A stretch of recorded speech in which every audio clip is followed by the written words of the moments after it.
Hello दोस्तों, जैसा कि आपको पता होगा कि हम इससे पहले एक वीडियो कर चुके हैं जिसमें हमने आरपीएफ कांस्टेबल के 17 जनवरी 2019 के शिफ्ट थर्ड के क्वेश्चन 25 तक सॉल्व कर लिए थे। दोस्तों, हम इस वीडियो में आरपीएफ कांस्टेबल के प्रीवियस ईयर क्वेश्चन पेपर को सॉल्व कर रहे हैं और उसी के साथ साथ जो 2024 में क्वेश्चन के बनने की संभावना है उन सभी क्वेश्चन के बारे में डिस्कस कर रहे हैं। तो आइए देखते हैं अपने क्वेश्चन नंबर 26 से।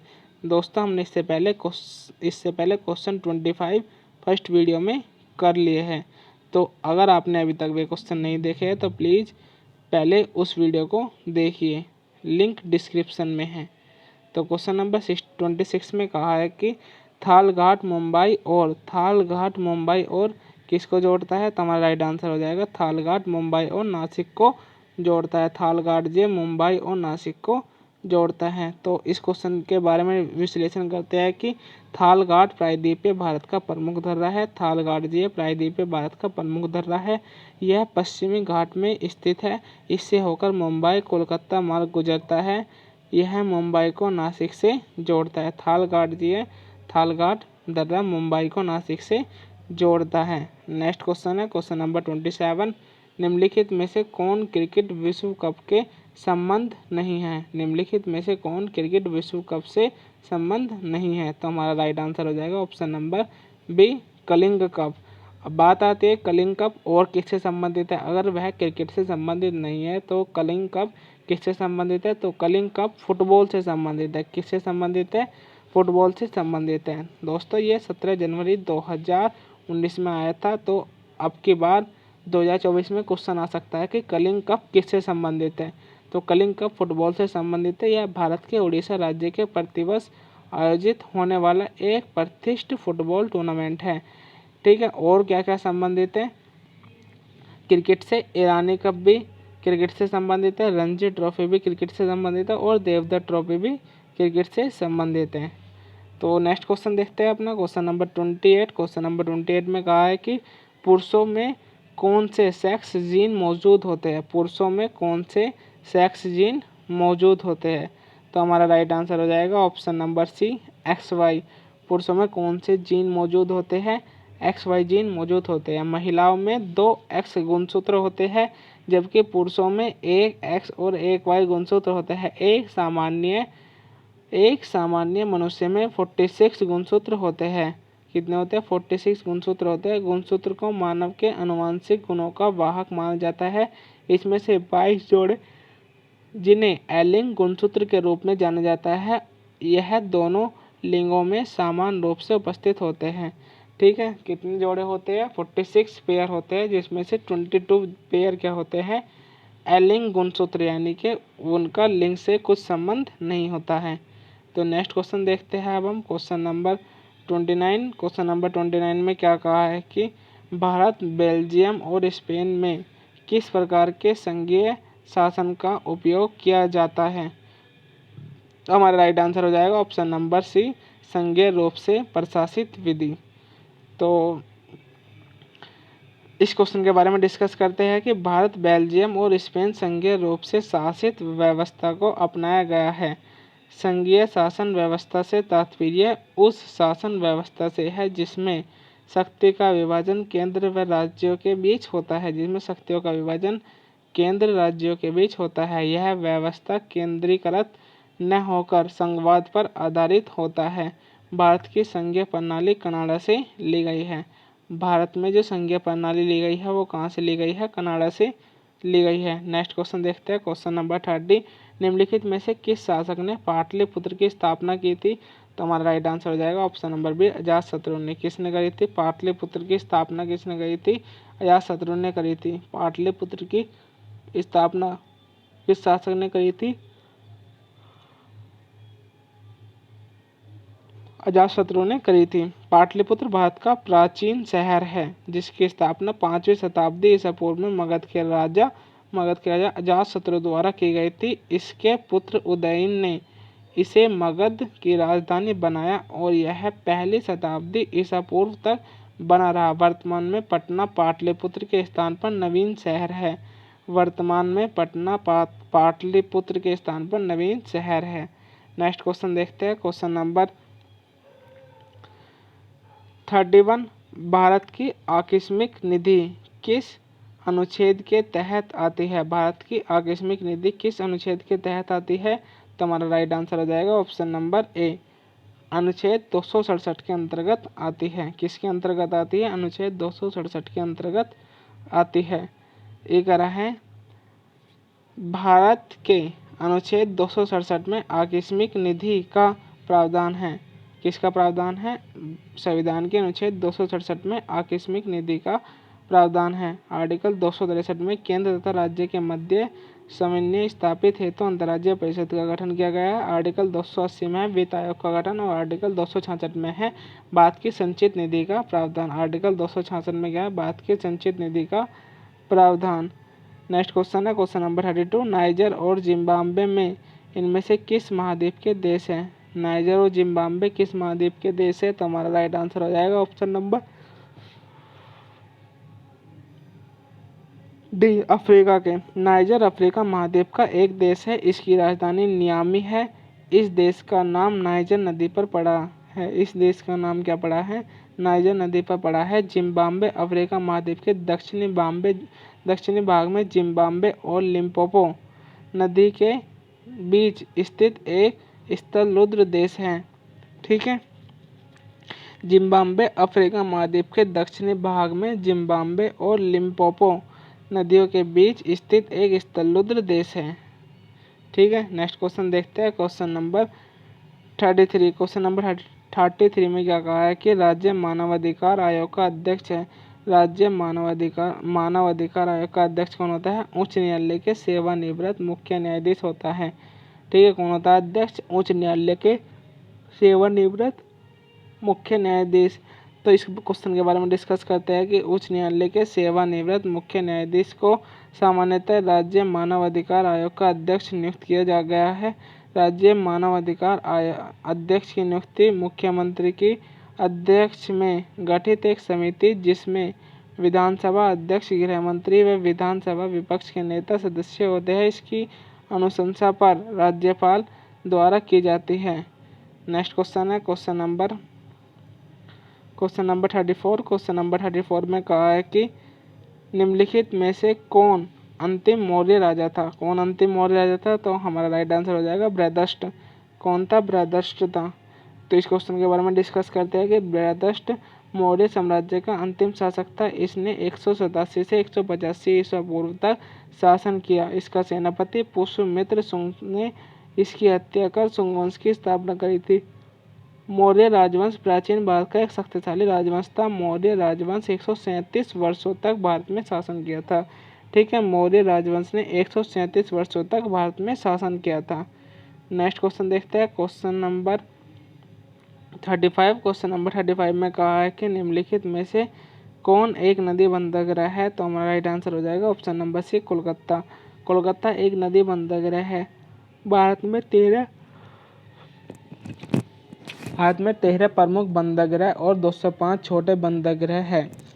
पश्चिमी तट पर मुंबई, कांडला, कोचीन बंदरगाह तथा पूर्वी तट पर चेन्नई, टूटिकोरिन, पारादीप, कोलकाता आदि बंदरगाह स्थित हैं। मुंबई भारत का सबसे बड़ा प्राकृतिक बंदरगाह है, जबकि कोलकाता बंदरगाह एक नदीय बंदरगाह है। कोलकाता बंदरगाह क्या है? एक नदीय बंदरगाह है। और मुंबई बंदरगाह क्या है? मुंबई भारत का सबसे बड़ा प्राकृतिक बंदरगाह है। ठीक है, क्वेश्चन आ सकता है 2024 में कि भारत का सबसे बड़ा प्राकृतिक बंदरगाह कौन सा है? तो हमारा राइट आंसर हो जाएगा मुंबई। मुंबई भारत का सबसे बड़ा प्राकृतिक बंदरगाह है। दोस्तों, अगर आपको हमारी वीडियो थोड़ी भी अच्छी लग रही है तो प्लीज़ हमारे चैनल को सब्सक्राइब करना और वीडियो को लाइक ज़रूर करना। आइए आगे क्वेश्चन के बारे में डिस्कस करते हैं। क्वेश्चन नंबर 36 है, किस राज्य में मधुबनी चित्रकला प्रचलित है? किस राज्य में मधुबनी चित्रकला प्रचलित है? तो हमारा राइट आंसर हो जाएगा ऑप्शन नंबर डी, बिहार में। किस में प्रचलित है? बिहार में। मधुबनी चित्रकला बिहार के मधुबनी जिले में की एक प्रसिद्ध चित्रकला है। इस चित्रकला में मिथिलांचल की संस्कृति को दर्शाया जाता है। मधुबनी चित्रकला ज़्यादातर प्राचीन महाकाव्यों से प्राकृतिक दृश्यों और देवताओं के साथ पुरुष और उसके सहयोग को दर्शाती है। इसमें भित्ति का चित्र को उकेरा जाता है। इसमें भित्ति पर चित्रों को उकेरा जाता है। नेक्स्ट क्वेश्चन है क्वेश्चन नंबर 37। कई आवृत्तियों के मिश्रण से उत्पन्न ध्वनि को क्या कहा जाता है? कई आवृत्तियों के मिश्रण से उत्पन्न ध्वनि को क्या कहा जाता है? तो हमारा राइट आंसर हो जाएगा option number A. Option number A क्या कहा जाता है? स्वर कहा जाता है। क्या कहा जाता है? स्वर कहा जाता है। आइए इस क्वेश्चन के बारे में कुछ आगे आने वाले क्वेश्चन के बारे में डिस्कस करते हैं। तो देखिए, ध्वनि एक यांत्रिक त्वरण है, ना कि विद्युत चुंबकीय त्वरण। ध्वनि क्या है? यांत्रिक त्वरण है, ना कि विद्युत चुंबकीय त्वरण। ध्वनि के संचरण के माध्यम की जरूरत होती है। ध्वनि को क्या होता है? संचरण के लिए माध्यम की जरूरत होती है। ठोस, द्रव, गैस एवं प्लाज्मा को ध्वनि का संचरण संभव है। ठीक है, इन सभी में ध्वनि क्या कर सकती है? संचरण कर सकती है। कई आवृत्तियों के मिश्रण से उत्पन्न ध्वनि को स्वर यानी कि वॉइस कहा जाता है। कई आवृत्ति के मिश्रण से उत्पन्न ध्वनि को स्वर कहा जाता है। नेक्स्ट क्वेश्चन देखते हैं क्वेश्चन नंबर 38। क्वेश्चन नंबर 38 में कहा है कि निम्नलिखित में से किस महासागर की सबसे लंबी तटरेखा है? निम्नलिखित में से किस महासागर की सबसे लंबी तटरेखा है? तो हमारा राइट आंसर हो जाएगा ऑप्शन नंबर डी। अटलांटिक महासागर की सबसे लंबी तटरेखा है। किसकी है सबसे लंबी तटरेखा? अटलांटिक महासागर की। अब इस क्वेश्चन के बारे में डिस्कस करते हैं कि अटलांटिक महासागर इसकी सबसे लंबी तटरेखा है। यह व्यापार और वाणिज्य के लिए सबसे व्यस्त महासागर है, क्योंकि इसके समुद्री मार्ग दो बड़े औद्योगिक क्षेत्र को जोड़ते हैं। अटलांटिक महासागर सबसे छोटा महासागर है। उत्तरी ध्रुव इस महासागर के बीच में स्थित है। अंटार्कटिका पृथ्वी का दक्षिणतम महाद्वीप है। इसमें दक्षिण ध्रुव अंतर्निहित है। इसमें कौन सा ध्रुव है? दक्षिण ध्रुव अंतर्निहित है। नेक्स्ट क्वेश्चन देखते हैं क्वेश्चन नंबर 39। 2011 की जनगणना के अनुसार भारत में शहरी जनसंख्या का प्रतिशत कितना है? 2011 की जनगणना के अनुसार भारत में शहरी जनसंख्या का प्रतिशत कितना है? तो हमारा राइट आंसर हो जाएगा ऑप्शन नंबर ए 31.16%। और बाकी की बची कुची क्या है? ग्रामीण जनसंख्या है। कैसी जनसंख्या है? ग्रामीण जनसंख्या है। तो इस क्वेश्चन के बारे में डिस्कस करते हैं। तो आइए, 2011 की जनगणना के अनुसार भारत में शहरी जनसंख्या का प्रतिशत 31.16 यानी कि 31.20% है, तथा ग्रामीण जनसंख्या कितनी है? 68.8% है। 11 वर्ष 2011 की जनगणना के अनुसार भारत की साक्षरता दर 74.04% थी, जिसमें पुरुष साक्षरता कितनी थी? 82.14 एवं महिला साक्षरता दर थी 65.46। ठीक है, लिंग अनुपात कितना है? 943 है। और जनसंख्या घनत्व कितना है? 382। जनसंख्या घनत्व है 382। लिंग अनुपात कितना है? 943। नेक्स्ट क्वेश्चन देखते हैं क्वेश्चन नंबर 40। क्वेश्चन नंबर 40 में क्या कहा है कि केंद्रीय प्रशासनिक न्यायाधिकरण किस मंत्रालय के अधीन आता है? तो हमारा राइट आंसर हो जाएगा ऑप्शन नंबर डी, कार्मिक मंत्रालय के अंतर्गत। संविधान के अनुच्छेद 332 के तहत संसद ने 1985 में प्रशासनिक अधिकरण अधिनियम पारित किया। केंद्रीय प्रशासनिक न्यायाधिकरण ठीक कार्मिक मंत्रालय के अधीन आता है। किसके अधीन आता है? कार्मिक मंत्रालय के अधीन आता है। कार्मिक लोक शिकायत और पेंशन मंत्रालय भारत सरकार का एक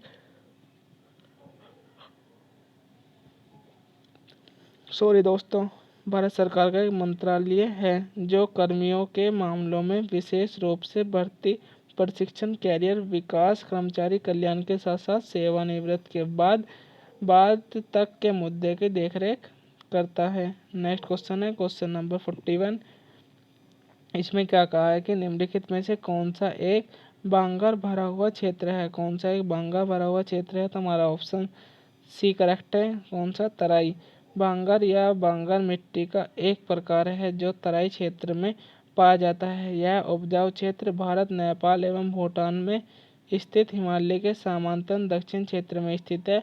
ऊंचे घास के मैदान, झाड़ियाँ, सवाना, साल के जंगल और मिट्टी से भरपूर दलदल इस क्षेत्र की प्रमुख विशेषता है। विशेषता है। नेक्स्ट क्वेश्चन है क्वेश्चन नंबर 42। इसमें कहा है कि वृक्षासन योग में क्या स्थिति दिखाता है। वृक्षासन योग में क्या स्थिति दिखाता है, तो हमारा राइट आंसर हो जाएगा ऑप्शन नंबर बी, पेड़ की स्थिति दर्शाता है। वृक्षासन पेड़ के समान खड़े होने वाला योगासन है।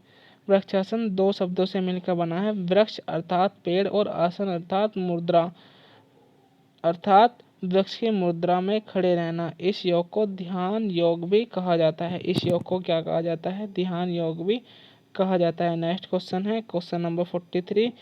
डोलू कुनीथा में एक प्रसिद्ध लोक नृत्य है, कौन सा है। डोलू कुनीथा किसका एक प्रसिद्ध लोक नृत्य है, तो हमारा राइट आंसर हो जाएगा ऑप्शन नंबर बी, कर्नाटक का। किसका लोक नृत्य प्रसिद्ध लोक नृत्य है यूँ, तो हमारा राइट आंसर हो जाएगा ऑप्शन नंबर बी, कर्नाटक का। ठीक है, इस क्वेश्चन के बारे में डिस्कस करते हैं कि डोलू कुनीथा कर्नाटक का एक प्रमुख लोक नृत्य यानी कि ड्रम नृत्य है। यह एक समूह नृत्य है जिसमें 12 से 16 लोग शामिल होते हैं और इसके माध्यम से वीरेश्वर देवता यानी कि भगवान शिव का एक रूप ही होता है, वीरेश्वर देवता की पूजा करते हैं। यक्षगान, वीरगासे, नागमंडला अन्य कर्नाटक के महत्वपूर्ण नृत्य है। कौन कौन से, यक्षगान, वीरगासे, नागमंडला अन्य कर्नाटक के महत्वपूर्ण नृत्य है। दोस्तों, जैसे 2019 में ये पूछा गया था कि ये किसका एक लोक नृत्य है, कौन सा, डोलू कुनीथा। तो 2024 में आरपीएफ के एग्जाम में आ सकता है कि यक्षगान, वीरगासे या नागमंडला किस किस राज्य के लोक नृत्य है, तो हमारा राइट आंसर हो जाएगा ऑप्शन कह रहा हूँ, कर्नाटक हमारा राइट आंसर हो जाएगा। ये कर्नाटक के लोक नृत्य है।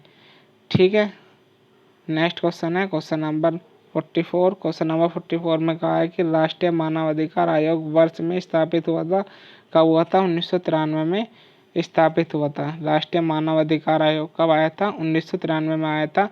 भारत का राष्ट्रीय मानवाधिकार आयोग एक स्वतंत्र वैधानिक निकाय है जिसका गठन 28 सितंबर 1993 को हुआ था। मानव अधिकार आयोग का गठन कब हुआ था, 28 सितंबर 1993 को हुआ था। इस अधिनियम के तहत 12 अक्टूबर 1993 को किया गया था। इस अधिनियम के तहत मानव अधिकार संरक्षण कब किया गया था, 22 अक्टूबर 1993 को किया गया था। यह एक बहुसदस्यीय संस्था है जिसमें एक सदस्य, 5 पूर्णकालिक सदस्य तथा 2 डिम्ड सदस्य होते हैं। आयोग के अध्यक्ष एवं अन्य सदस्यों का कार्यकाल 5 वर्ष या 70 वर्ष होता है, दोनों में से जो भी पहले पूरा हो जाए। वर्तमान में इसके अध्यक्ष कौन है, न्यायमूर्ति श्री अरुण मिश्रा है। नेक्स्ट क्वेश्चन देखते हैं नेक्स्ट क्वेश्चन है क्वेश्चन नंबर 45। इसमें क्या कहा है कि भारत नियोजन के वास्तुकार के रूप में किसे जाना जाता है, तो हमारा राइट आंसर हो जाएगा option number C, P C Mahalanobis को। भारतीय नियोजन के अवसर के रूप में पीसी महालनोबिस को जाना जाता है। प्रशांत चंद्र महालनोबिस एक प्रसिद्ध भारतीय वैज्ञानिक एवं सांख्यिकीविद थे। इन्हें दूसरी पंचवर्षीय योजना का मसौदा तैयार करने हेतु जाना जाता है।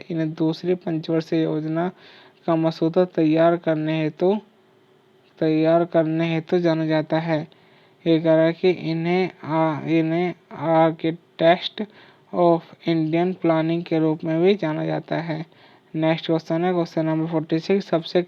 सबसे कम विक्रेता एवं अधिक क्रेता किस बाजार का लक्षण है, तो हमारा राइट आंसर हो जाएगा option number A is correct. कौन सा ऑप्शन सही है,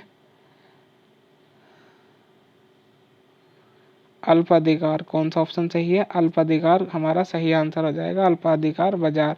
तो इस क्वेश्चन के बारे में डिस्कस करते हैं।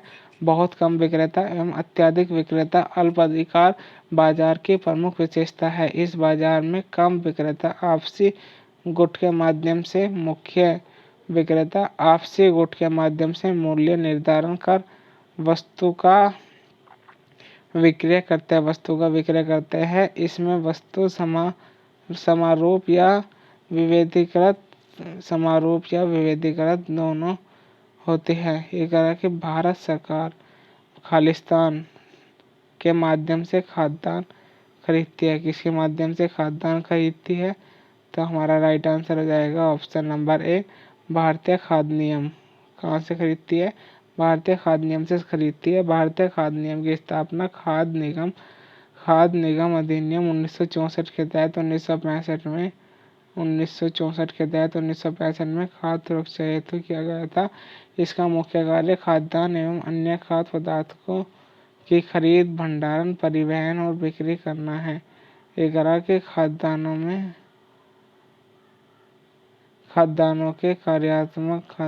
के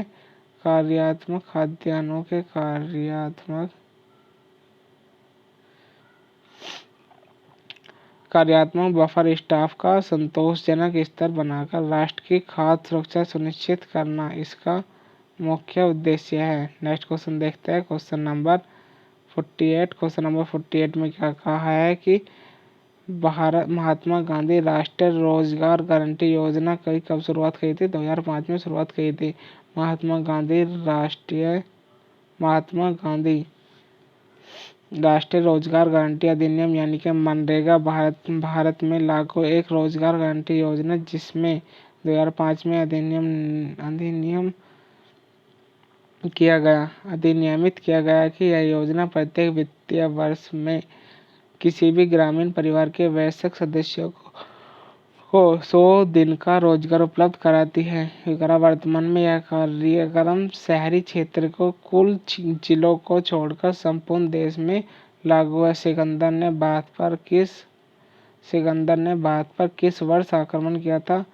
तो सिकंदर ने भारत पर किस वर्ष आक्रमण किया था? तो हमारा राइट आंसर हो जाएगा ऑप्शन नंबर, किस वर्ष किया था?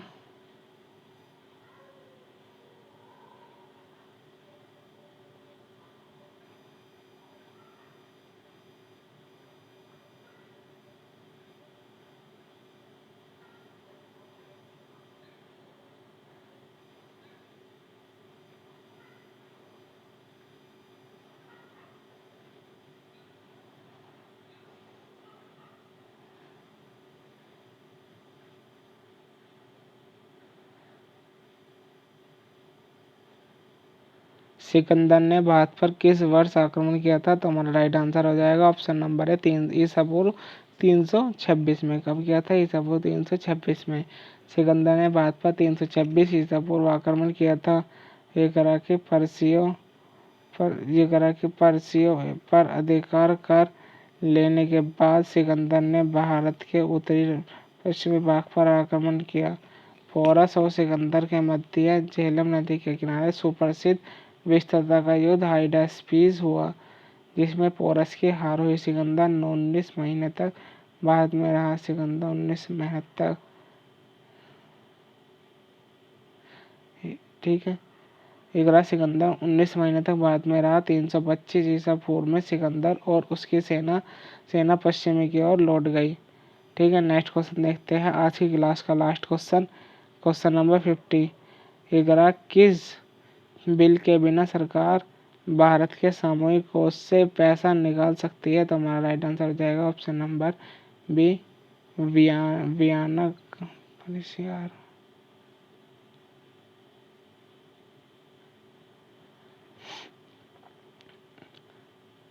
दोस्तों अब हम इस क्वेश्चन के बारे में डिस्कस करते हैं कि संसार द्वारा संचित निधि यानी कि सामूहिक कोष से रकम निकासी को मंजूरी दिलाने के लिए संसद में प्रस्तुत विधेयक विनियोग विधेयक कहलाता है। इस बिल के बिना सरकार संचित निधि से पैसा निकाल सकती है। भारतीय संविधान के अनुच्छेद 114 में विधेयक का प्रावधान किया गया तथा अनुच्छेद 266 में भारत की संचित निधि का प्रावधान किया गया। दोस्तों, यह आज की क्लास का लास्ट क्वेश्चन था। अगर आपको हमारा ये क्वेश्चन अच्छा लगे हो तो हमारी वीडियो को लाइक और चैनल को सब्सक्राइब जरूर करना। दोस्तों, मैं आपको एक बार रीजनिंग और मैथ के क्वेश्चन भी दिखा दूँ, जिससे कि आपको एक आइडिया हो जाए कि इस बार पेपर कैसा आ सकता है। तो यह है रीजनिंग के क्वेश्चन।